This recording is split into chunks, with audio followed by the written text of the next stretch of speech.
Some of the attacks were, and especially in Misrata, were so indiscriminate that there was actually very little that one could do to guarantee safety.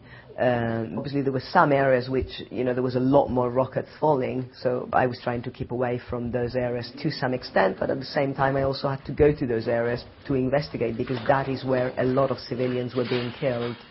This is a photo I took in one of the hospitals. That was the first patient I saw in Misrata when I first arrived.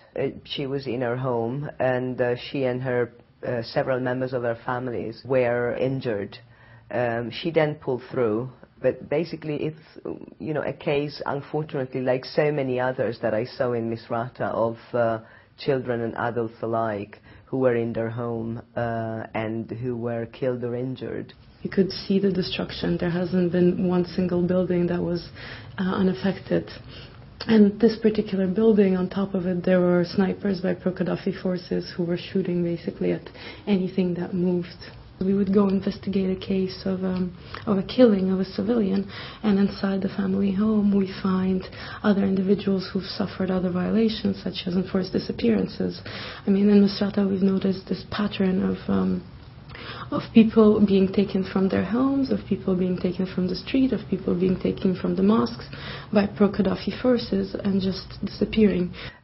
In many families, it was really all the men of the family, 5 sons and their fathers, 6 sons, cousins. In some families, it was 10, 12 people who were taken from their homes, not at the front. They were not fighting, they were not bearing arms. I can tell you that in one neighborhood in Misrata, local organizations have compiled 90 names, and that's one neighborhood in one city, so you can only imagine the extent of the problem across the country. Certainly there is evidence that war crimes and crimes against humanity were committed, because, chiefly it was the firing of indiscriminate rockets into residential areas, the cluster bombs, and later the anti-personnel mines, and civilians were shot in their homes or just as they were going about their daily chores. Well, the crimes committed by the pro-Qaddafi forces are well documented and well reported by Amnesty International, among others. Abuses by opposition forces have been underreported. Both migrant workers who were accused of being mercenaries, as well as soldiers who are still detained now, quite a lot of them were ill-treated and even tortured upon capture.